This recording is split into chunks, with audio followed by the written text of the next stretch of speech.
Hey everybody, welcome back. This is Earth and Space Science 102. I'm Stephanie Welch, your instructor for this class, and I'm particularly excited to be doing this particular lecture today. Today we've gone through a lot of the preliminary stuff that we need to understand, extreme weather and climate, and today we're going to hurricanes. This is a subject that is particularly important here in South Louisiana and any other coastal region in the United States, particularly in the east. So we're going to be talking about hurricanes and other tropical cyclones because hurricanes are specific to the North Atlantic and specific to a certain wind speed range, certain sustained wind speed. So we'll not only be talking about hurricanes, but typhoons, tropical cyclones, tropical storms, and so the sort of blanket term for all of those are tropical cyclones. Before we get into the tropical cyclones themselves and more specifically hurricanes, I want to compare any kind of tropical cyclone to the mid-latitude cyclones that we have been talking about over the past two lectures. So the mid-latitude cyclones, as the name would suggest, occur in the middle latitudes, north and south of the equator. That's around 30 to 60 degrees north and 30 to 60 degrees south in terms of latitude. These are the things that we referred to as being upper-level lows. Weather forecasters refer to these as being upper-level lows because the lowest pressure and therefore the highest wind speeds are far up away from the Earth's surface. These are also typically a lot bigger, so any depression in pressure is going to relate to more gradual wind speeds than you get in something like a hurricane, which is a smaller feature with a larger pressure gradient. With these upper-level lows, or these mid-latitude cyclones, the reason why they have energy, the source of their energy, is that they're forming on the division between colder, drier air to the north and warmer, more humid air to the south. They form on that boundary. The rotation develops because of these opposite winds. Then you start to feed warm, humid air from the south into these low pressure systems, and then they advance over time, ultimately getting cut off from that warm, humid air to the south, and then they die off. So our winter weather in South Louisiana, and maybe even a little bit of our summer weather on the odd occasion that we actually get a cold front passing this far south, that's going to be controlled by these mid-latitude cyclones. For the vast majority of the United States, these are going to be really the only things that control the majority of their weather, are these mid-latitude cyclones. Now, for comparing those to tropical cyclones, they, of course, instead of forming in the middle latitudes, form in the tropical latitudes between the equator and 30 degrees. And we're going to specify that even more from about 5 degrees away from the equator on either side, so 5 degrees north or south of the equator, up to around 20 degrees north or south of the equator. So there's going to be a reason why you don't form tropical cyclones like a hurricane on the equator itself. Even though that's where your warmest waters are, you don't have a substantive Coriolis force to actually create a rotation with those systems. So it's going to be around 5 to 20 degrees north and south of the equator. That's where they're going to form. And instead of having their source of energy be this differential in temperatures on one side or the other of that polar front, in the case of the mid-latitude cyclones, with these tropical cyclones, they feed off of the humidity and the high temperatures over warm water. So we think that a really big part of how they end up forming and how they end up being sustained for really long periods of time is for these things to actually be traveling over warm, deep water, at least 200 feet deep. Because you have your lowest pressures and your largest pressure gradient at the Earth's surface instead of way up in the upper atmosphere, these end up having much, much higher wind speeds than the mid-latitude cyclones. And it's the wind speeds that actually equate to a category hurricane or typhoon or, whatever kind of system you're talking about, tropical cyclone, hurricane, or typhoon. Okay, so that's going to be the basic distinction between these mid-latitude cyclones and the tropical cyclones. The easiest way to remember them is just based on the latitude in which they're forming in. The tropical cyclones are forming over warm water closer to the equator. The mid-latitude cyclones are forming over the continent further away from the equator. So the first thing that you need for any tropical cyclone, or more specifically something like a hurricane, to start to form is some pre-existing center of low pressure. This ends up being almost sort of like the seed for the formation of something like a hurricane or any other tropical cyclone. You typically form these in what was something like a mid-latitude cyclone that then drifts off over onto the ocean. So these mid-latitude cyclones, from our perspective, the ones that are going to control our weather, they're going to form over North America between cold air to the north and warm air to the south. You get something similar to that across northern Africa between the hotter, drier conditions in the Sahara Desert and the more humid, cooler conditions south. You get that same sort of difference in pressure developing on one side or the other of that system, and you get something that's sort of like a mid-latitude cyclone forming. So this is what, in meteorological terms, we would call a surface convergence trigger. And so convergence just means that air is being drawn into that point source. And so another way of saying that is it's just a center of low pressure that's going to develop because of that difference in temperature or difference in pressure. Then, with the understanding that you don't have either very high or you have essentially zero shearing winds, then all of a sudden you can start to build these low pressure systems up. You can start to drop the pressure and make them stronger over time, and you can start to build the thunderstorm clouds that then wrap around some center of low pressure. And so they start to intensify over time, building from, in the North Atlantic, what we would think of as a tropical depression to a tropical storm to ultimately maybe a hurricane. So that's the first thing you need. You need a pre-existing center of low pressure and all the right conditions. Very little wind shear or no wind shear. And wind shear is all about having different wind speeds in the upper atmosphere versus at the surface. I like to think of wind shear as something that actually can decapitate a hurricane in a sense, cut off those vertical thunderstorm clouds from forming up and up and up in the upper atmosphere by blowing away the tops of those clouds. So if you don't have that, if you don't have the wind shear, and you have some surface convergence, some low pressure center, then you have everything that you need to begin to think about building a hurricane or another type of tropical cyclone.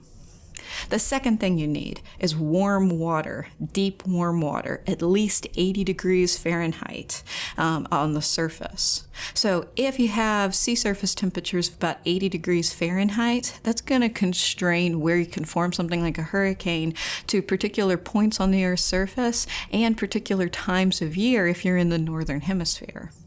Because seasons alternate between the northern and southern hemisphere because of the tilt of the Earth's axis, it's going to be starting around June 1st and on into November 30th that you have the warm water necessary over the waters of the North Atlantic and the North Pacific necessary to form, to begin to form a hurricane or a typhoon or any other tropical cyclone. So seasonally, you're going to have your warmest water temperatures just before and then for months and months after what we think of as the summer solstice in the northern hemisphere, and that's going to be June 21st. It basically takes a really long time for the water temperatures to heat up, even though they have their highest solar angles on June 21st. It takes a really long time for that water to heat up, and that's why hurricane season extends far, far past summer and on into what we would think of as being autumn. Then, not only do you have a certain time of year where you can form hurricanes in the North Atlantic or typhoons in the North Pacific, you also have a constraint on where you can at least begin to form the hurricanes to begin with. You don't typically have warm enough water to start to form the hurricanes any greater than 20 degrees north or south of the equator. Now, it's possible because of warm water currents to get warm water past that 20-degree mark and up into 30, maybe even 40 degrees north, but it's going to be cooler than it was closer to the equator, and you really can't begin to form a hurricane under those conditions. You can essentially just sort of sustain a hurricane that's maybe moving fast enough that far north of the equator. So we'll say to begin with, and this isn't a fixed rule, this is more of a generality, that you need to form hurricanes to begin with at least around 20 degrees on either side of the equator. Now, there's also a really good reason why you don't have hurricanes crossing the equator and they don't form at the equator. And that's because any type of tropical cyclone, a hurricane, a typhoon, these are all going to require a rotating wind. And essentially at the equator, you have nothing to promote that rotation. If you were traveling in an airplane from one point on the equator to a different point on the equator, you wouldn't actually have to take the Coriolis effect into account when creating your trajectory, because there basically is no Coriolis effect at the equator. The Coriolis effect is zero essentially at the equator, and it increases towards the poles. So that finally when you get up to the poles, that's when you're feeling the greatest effect of the Coriolis force and the greatest deflection of anything moving across the Earth's surface due to the Earth's rotation. So because you essentially don't have strong enough Coriolis force at the equator or near the equator, you don't typically form hurricanes within 5 degrees on either side of the equator. So that's where you get 5 to 20 degrees on either side of the equator. You have to be far enough away from the equator in order for the Coriolis force to cause these storms to actually rotate in on themselves, and they rotate in different directions, whether they're north or south of the equator.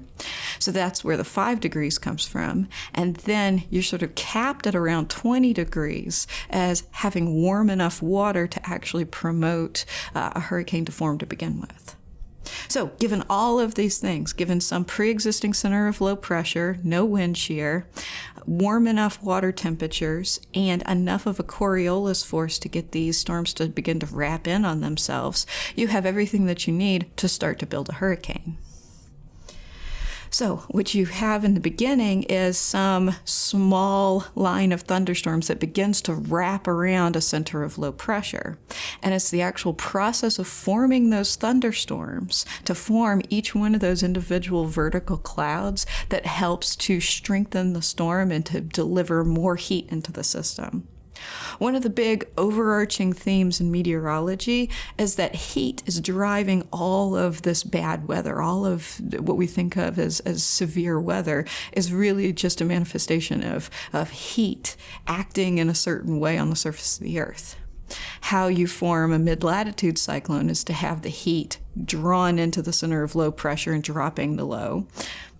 It's going to be essentially the same thing in a hurricane or any other tropical cyclone.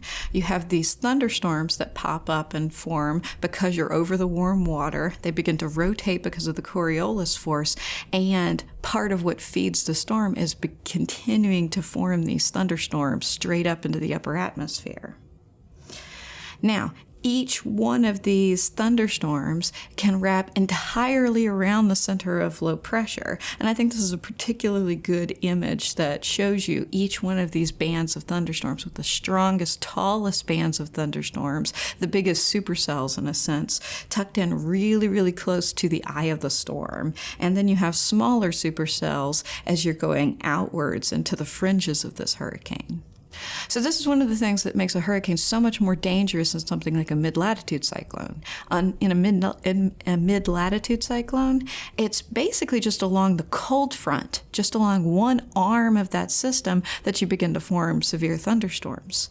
The thunderstorms in a hurricane are wrapped entirely around the entire system, band after band after band of thunderstorms. So what you have is each individual little thunderstorm is really just an individual cell of convection, where the heat's rising up off the surface and forming these tall vertical thunderstorm clouds. And then you have another band and another band and another band. And having all this thunderstorm formation means that the latent heat released through condensation, released through forming the thunderstorms, can actually get funneled back into the system and continue to drop the pressure.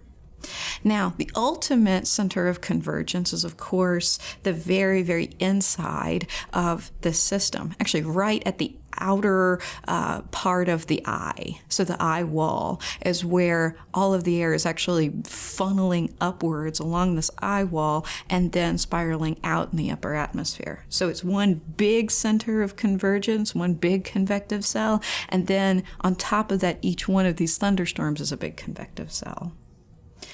And so what happens as a result with all of this is the kind of dichotomy of the nature of the wind speed versus the pressure. So as you keep adding heat to this system, you keep dropping the pressure, because that's all the pressure is really, is anytime you increase the temperature, you drop the pressure. Anytime you increase the humidity, you also drop the pressure. And you're doing both in a hurricane.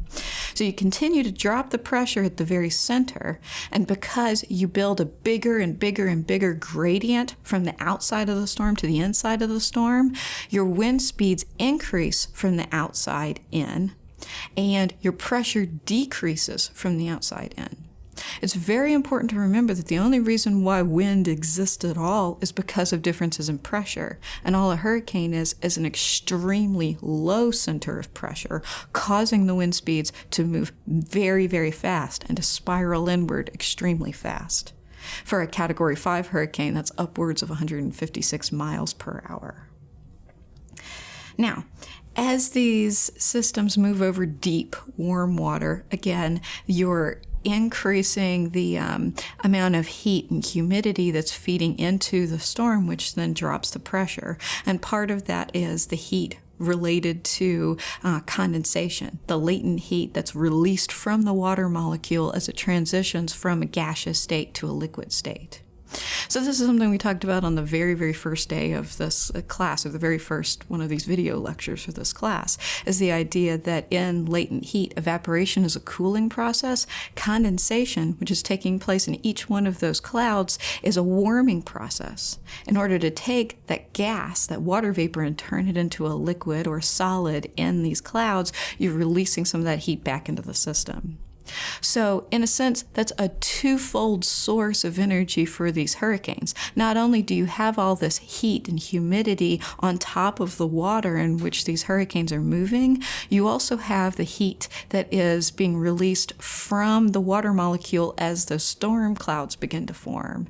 And so both of those things can drop the pressure fairly rapidly, and these things can intensify extremely rapidly, particularly if they move over very, very warm water.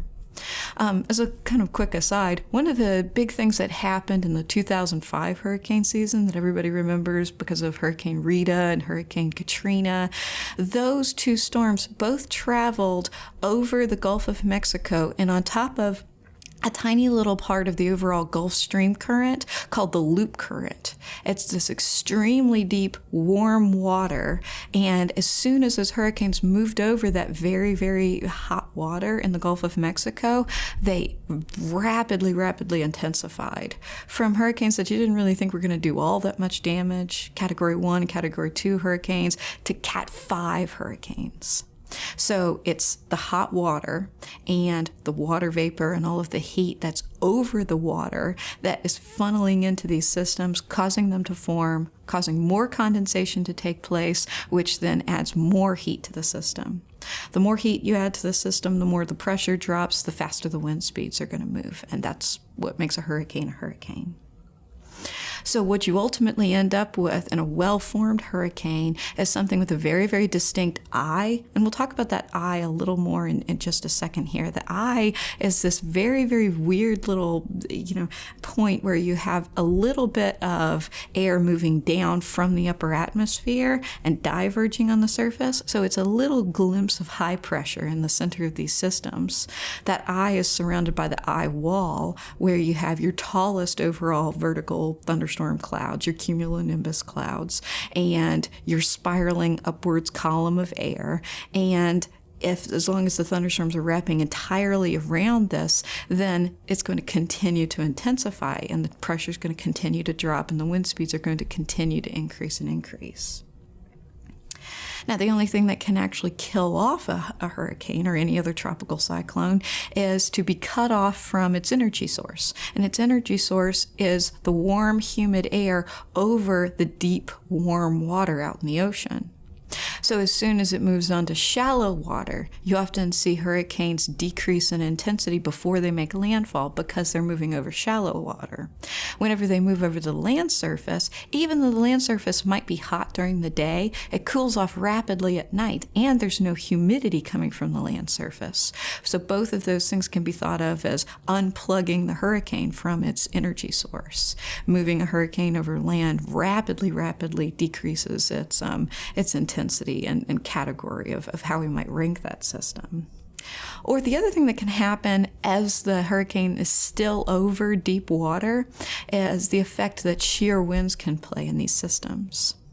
There was a hurricane a few years ago called Hurricane Isaac in 2012, and it never got up above a strong Cat 1, barely a Cat 2 hurricane, even though we thought it had a lot of potential, and this storm was forming at the perfect time of year for a really bad hurricane to come out of that system. And one of the reasons why it never really could get itself together and never really could have those thunderstorms wrap entirely around the center of low pressure was the effect of the shear winds. The shear winds, the cold, dry winds in the upper atmosphere, were basically taking these thunderstorm clouds that were forming and growing upwards and decapitating them and basically just cutting off a lot of that cloud formation. That weakened the overall system.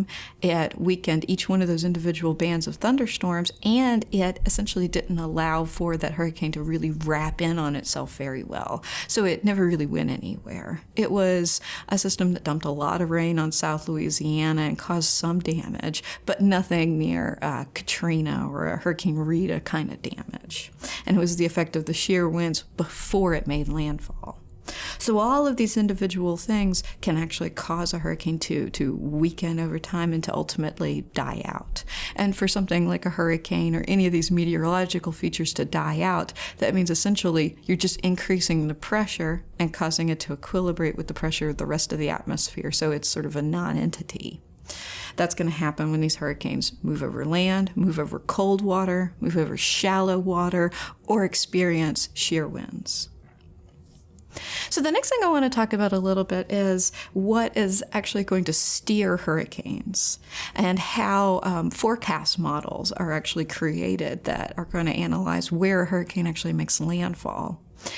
Particularly if you're in a hurricane-prone region, if you live in southern Florida or southern Louisiana or maybe eastern North Carolina, it's very easy to fall into this trap that a hurricane has a mind of its own and it's coming to get you because of the really erratic nature that these paths can take.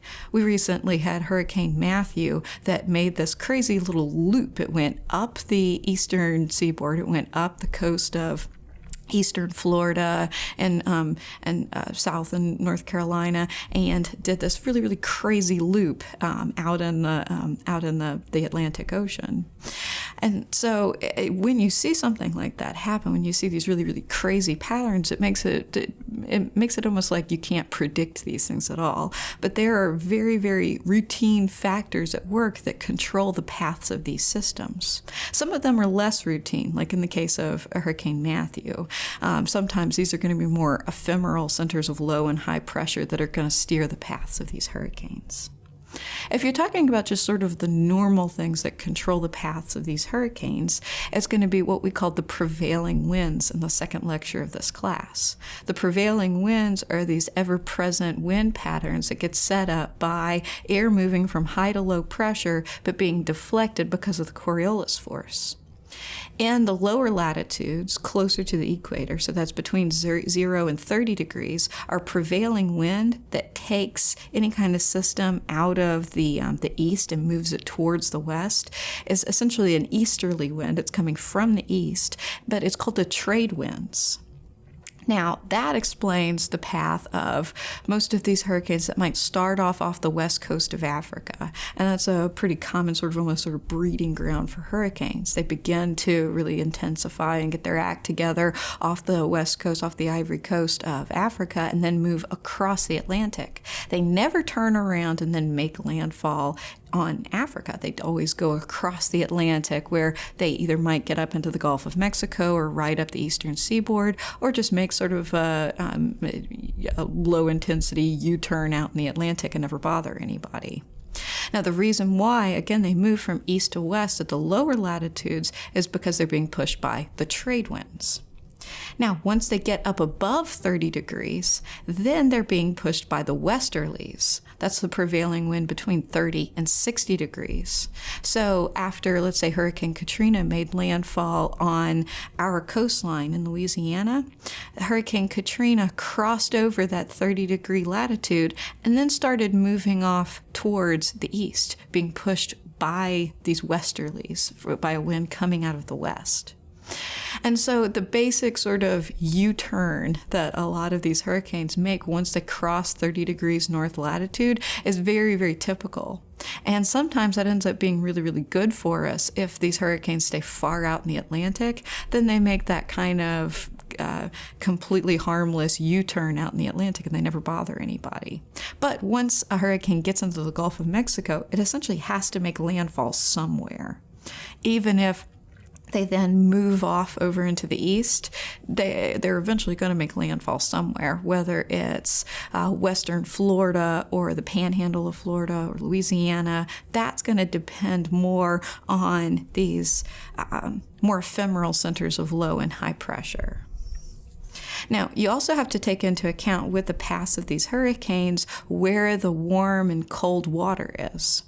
And I'm going to show you first this picture of where the warm water currents are in the North Atlantic. In the North Atlantic, you have warm water moving across the Atlantic near the equator and what's called the North Equatorial Current. Sometimes that warm water gets up into the Gulf of Mexico and up the eastern seaboard. That's the Gulf Stream current. Sometimes that warm water, instead of getting all the way over into the Gulf of Mexico, will make its way sort of up the eastern seaboard instead and stay out in the North Atlantic, and then it becomes part of the North Atlantic Gyre. The only cold water in this system is coming down the coast of Europe and Africa, this Canary Current.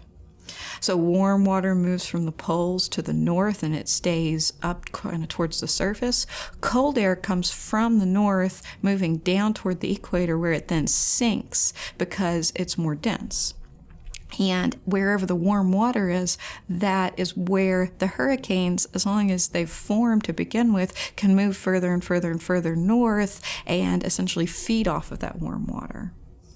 Now you have a very similar system out in the Pacific, a big gyre that gets set up from the North Equatorial Current along the equator in the Pacific Ocean, up the eastern coast of Asia, and then cold water comes down to replace it on the west coast of North America.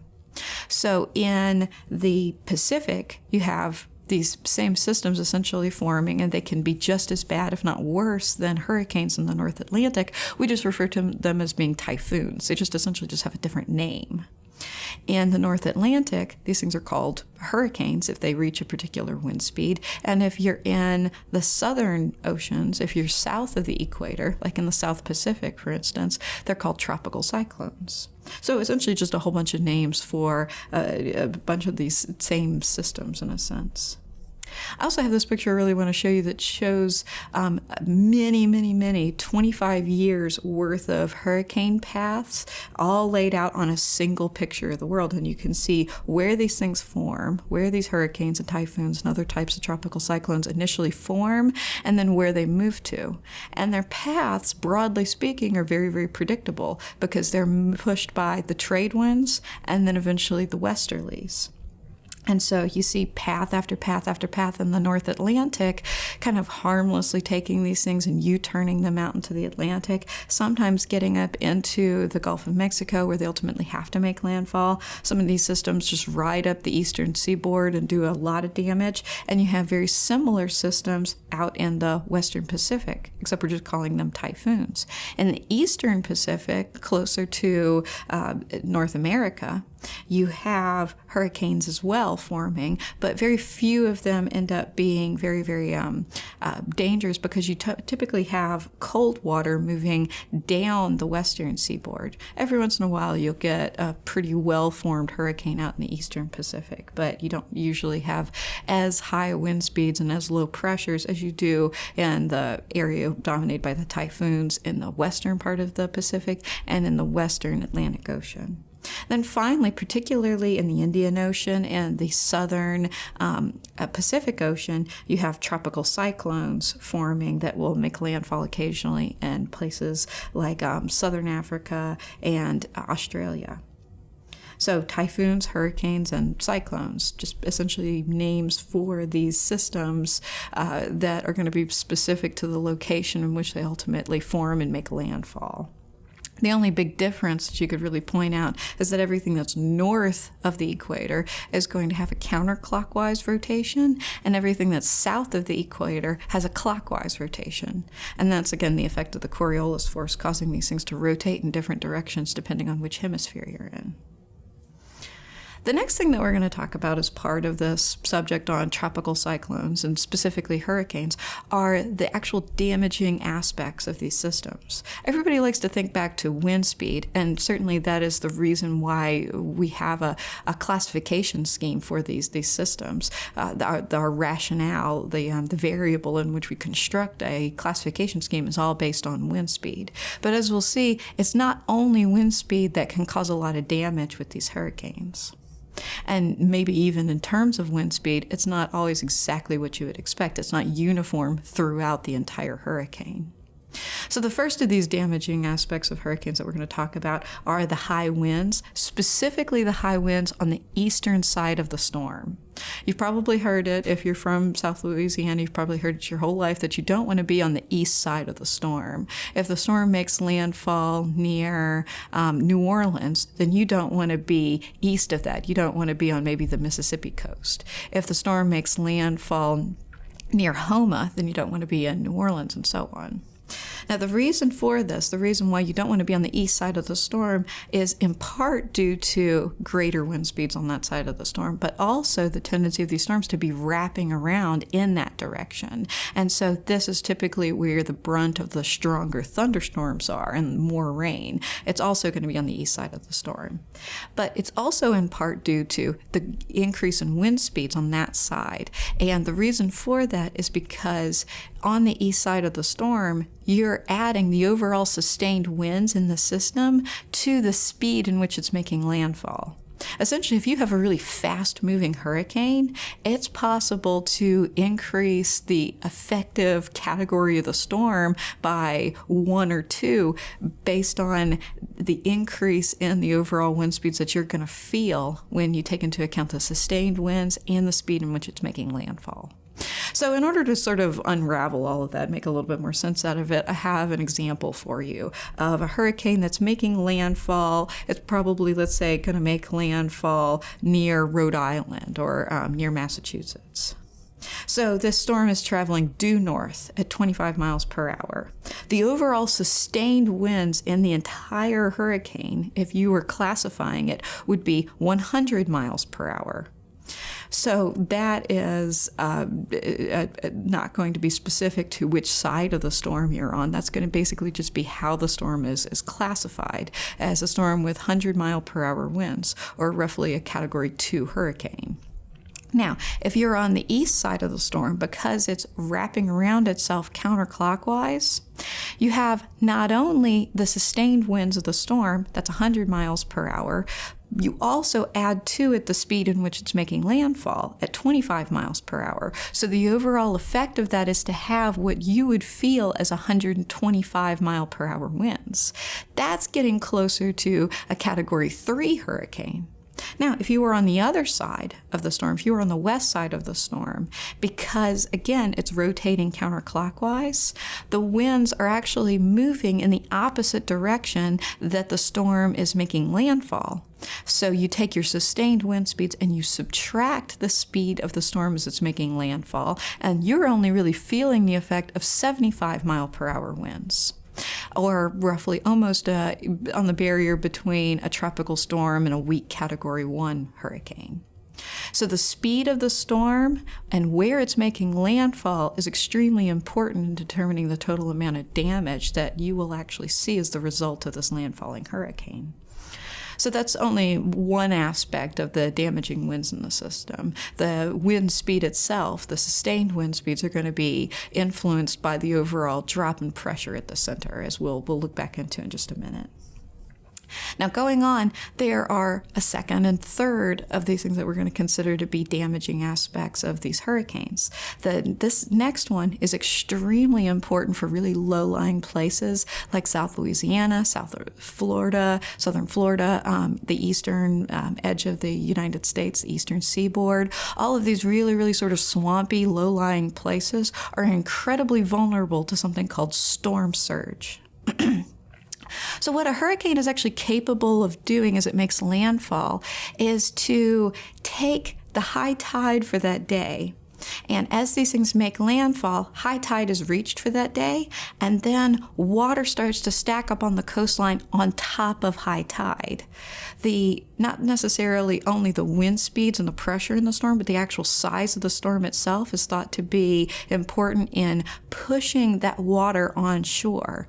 And that causes a lot of the flooding, particularly in a system like Hurricane Katrina, where the storm surge was actually more similar to a Category 5 hurricane. The storm surge associated with Katrina, when it made landfall at the mouth of the Mississippi, or the far southern part of the Mississippi River, was 21 feet above high tide. That was the storm surge of Hurricane Katrina as it made landfall. And so that's not a storm surge that you would have actually expected with a hurricane of that particular category. Hurricane Katrina was a Category 3 storm when it made landfall. So let's look at some side-by-side comparisons for what you would expect with a Category 1, a Category 3, and a Category 5 hurricane as it makes landfall. In the first of these four pictures, I have a little picture of this hotel on a beach with high tide. And so sea level's already fairly close to this hotel, but under normal conditions, this is as far as sea level ever encroaches in. If you had a Category 1 hurricane, you would expect, it's not always a given as we saw during Katrina, but you would expect to see about a 4-foot increase in sea level. That might be enough to flood the very first floor of this multi-floor hotel, 4-foot rise in sea level. With a Category 3, and Hurricane Katrina was a strong Category 3 when it made landfall, you would see probably something like a 12-foot rise in sea level. That is not actually what we saw during Hurricane Katrina. We saw a 21-foot rise in sea level, a 21-foot storm surge. And so the storm surge was more of what you would expect in that last picture over on the right of a Category 5, a 20-foot rise in sea level, which would take you far past the first and well into the second floor of that hotel. Probably in reality just mowing that hotel down to absolutely nothing, as you saw with a lot of structures on the Mississippi coast as a result of Hurricane Katrina in 2005. So after 2005, and not just Katrina, but the entire season that included Rita and Katrina and Hurricane Wilma, we were able to understand, people at the National Hurricane Center were able to understand that it's not just the wind speeds and it's not just the pressure that causes the storm surge. It's in part due to the overall size of the storm. And Hurricanes Katrina and Rita were impressively massive storms. So the fact that you had enough of a pressure gradient to build up the wind speeds that you did see in those systems with a storm of that size was pretty impressive. And it's the size of those storms that actually equated more to the storm surge than the overall wind speeds did. So the takeaway message from that is category of storm is not everything in determining how dangerous a storm is going to be. It doesn't really tell you about the moisture content of the atmosphere. It doesn't tell you about the capacity of that storm to produce a huge storm surge. I'll even point out to a completely unnamed, seemingly unimportant tropical cyclone that made landfall in August of 2016 in Louisiana.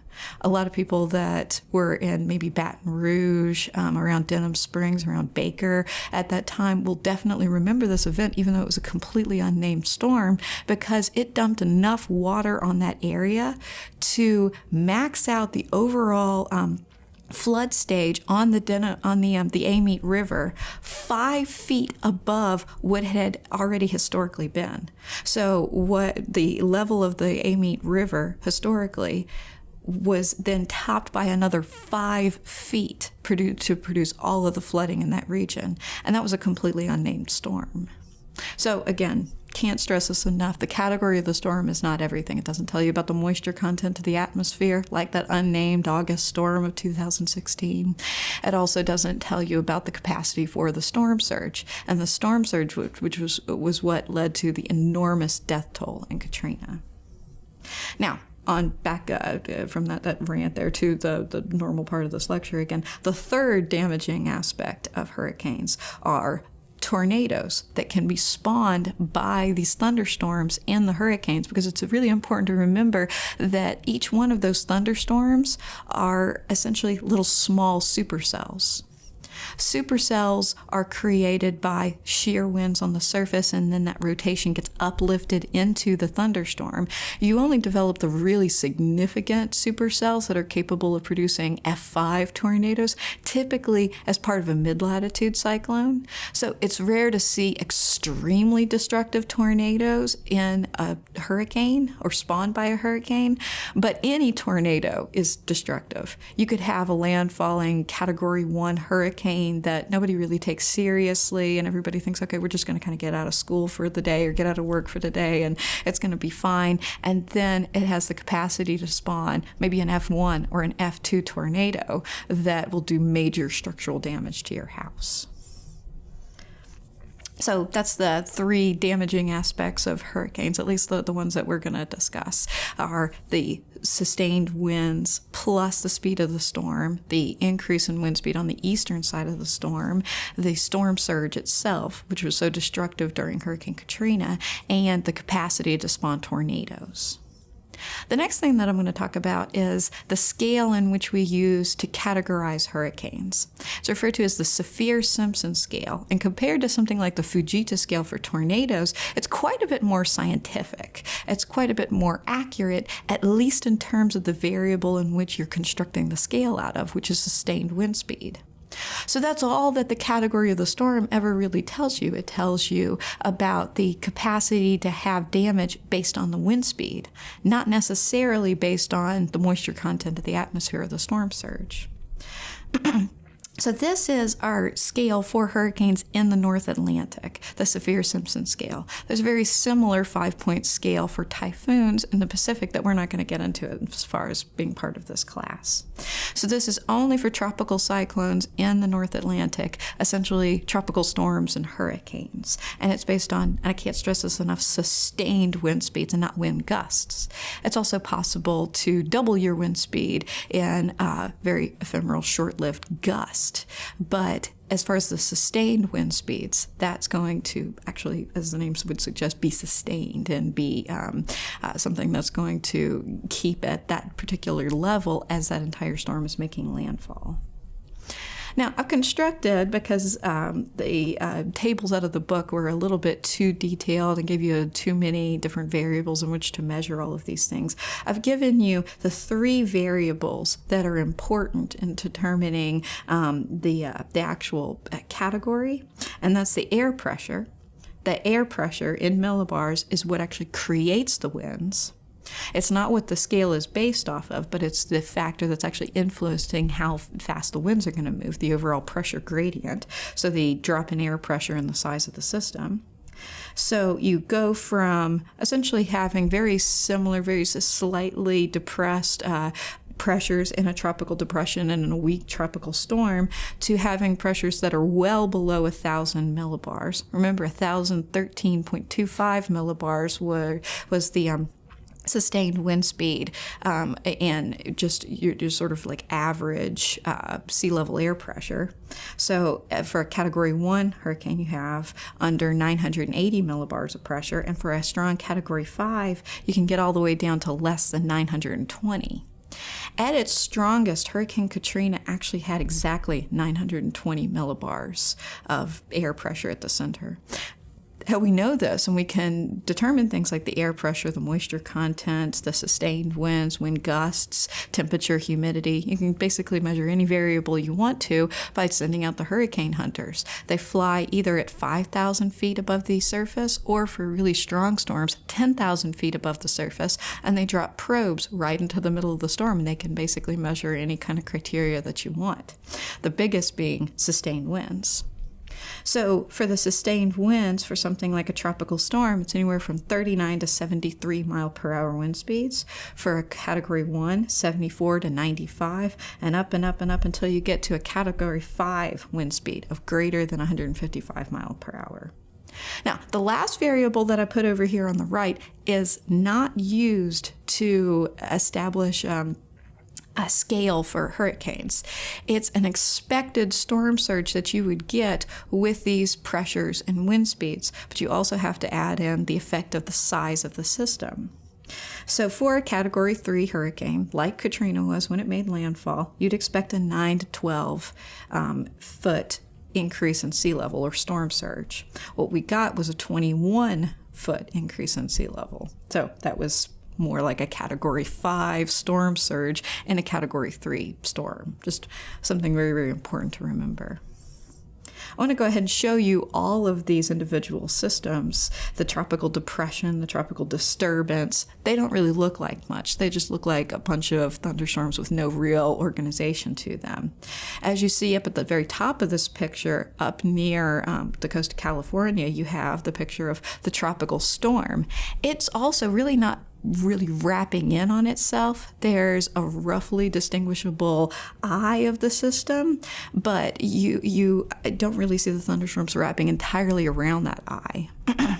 So without that organization, it's impossible to build something that's small enough and compact enough for that pressure gradient to be acting over a short enough distance and equate to higher wind speeds. Then finally, in the center of the picture here, you have your well-formed hurricane, your nice little wheel, and you have enough of a drop in pressure from the outside to the inside of the storm to mean really, really high wind speeds as a result. So really well-formed hurricanes are always going to have that really beautiful spiral nature to them.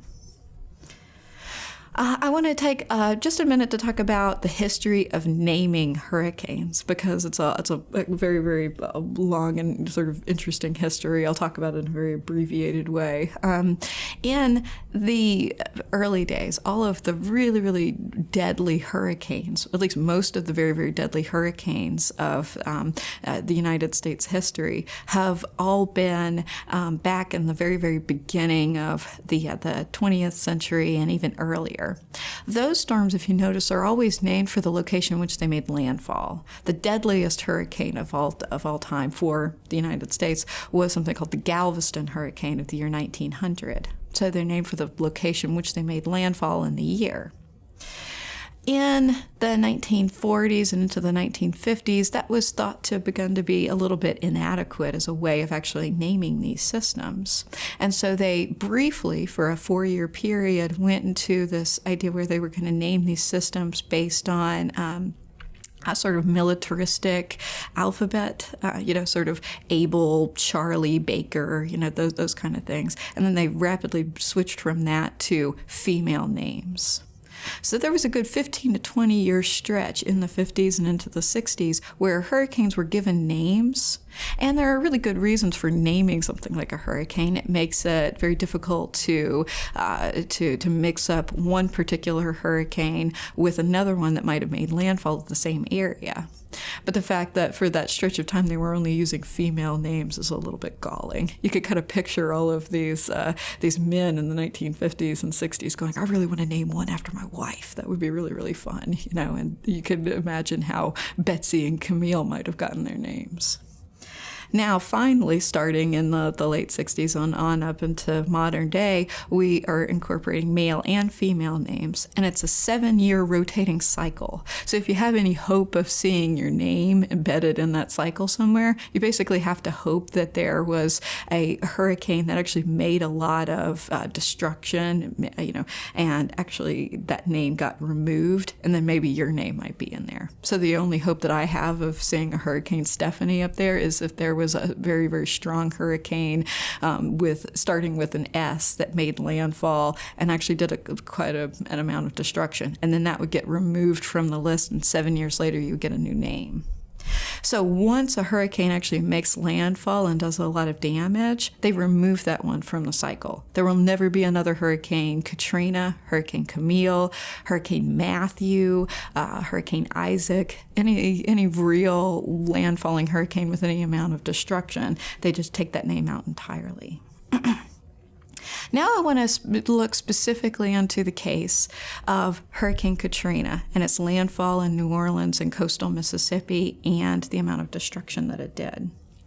In your textbook for this class, there are many, many different tables outlining various hurricanes in terms of the costliest, the most destructive, and so on. And I think the most important, the most relevant list is the one that I'm showing you right now, and that's the 15 deadliest hurricanes in the United States history.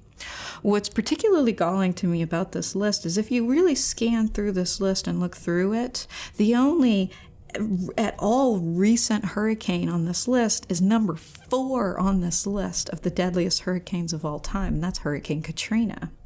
The only one that comes anywhere close might be number 15, Hurricane Audrey of 1957, and most of the rest of these are either late 19th century or early 20th century hurricanes, where it makes sense to maybe have a death toll of that magnitude because we didn't have the kind of early warning, we didn't have the infrastructure in place, and we didn't have the capacity to get people out like we do in the 21st century and like we should have done during Hurricane Katrina.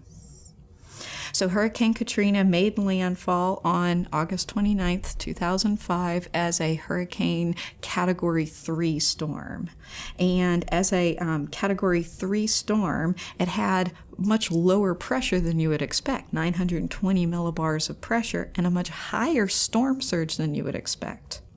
So everything about Katrina was a little bit sort of defying of the rules, but it was perhaps in part the fact that it decreased in intensity to a Category 3 hurricane that led a lot of people to stay in New Orleans and in coastal Mississippi when this thing made landfall. A Category 3 storm doesn't really seem like it's going to do as much damage as a Category 5, but you have to take into account the size of this system as being partially responsible for not having as high a winds as a hurricane Category 5 might have, and the size of the storm and influencing that huge, huge storm surge. So I have a couple of pictures that I'll close with today of the satellite imagery of just the sheer size of Katrina as it was making landfall. I mean, it looks like some part of the hurricane's almost taking up half of the Gulf of Mexico in this picture. And I've already told you, it's smaller hurricanes that usually the more compact, tight hurricanes that actually have overall greater wind speeds. So to have a bigger one and to have that greater wind speed is something that's quite impressive. Here's another satellite picture of Hurricane Katrina as it's making landfall, the eye just passing just to the east of New Orleans. So it really wasn't even the absolute perfect storm disaster scenario that it could have been, and it still did an outrageous amount of damage to the city of New Orleans. Here's a picture from the Hurricane Hunter as they're crossing over that final eye wall, and you're seeing sort of across the eye, the upper eye of the storm, far away from the land surface and onto the adjacent eye wall. And then finally, the flooding of the city of New Orleans. It's very, very important to remember that the story of Katrina and the story of flooding of New Orleans has just as much to do with the overall structure of New Orleans and the inadequacies of the levee structure as it really did with the hurricane itself. New Orleans was always going to be extremely vulnerable to a system like this, but the destructions of the levee structures associated with the flooding of Lake Pontchartrain, the flooding of Lake Bourne, the toppling of the Mississippi River Gulf outlet, and the topping of levee systems like the 17th Street Canal levee and the Lakeview levee, that led to most of the extreme flooding in the system. And it was really the historical parts of the city that were at higher elevations along the Mississippi River that were able to survive more intact than some of the more low-lying parts of the city that were newer towards the lake and in places like the Ninth Ward. All right, so on that note, we're going to wrap things up today. I'm out of time on this hurricane lecture. In the next lecture, we're going to do something really completely different. We're still in this segment on meteorology, but we're going to go on to talk about seasons and what I like to think of as Earth cycles, essentially why we have our days, why we have our years, why we have our seasons, and then long-term Earth cycles that are going to affect our climate. We'll then be able to take that information and move on to natural and sort of unnatural or anthropogenic climate change in the next couple of lectures after that. Until next time, keep looking up.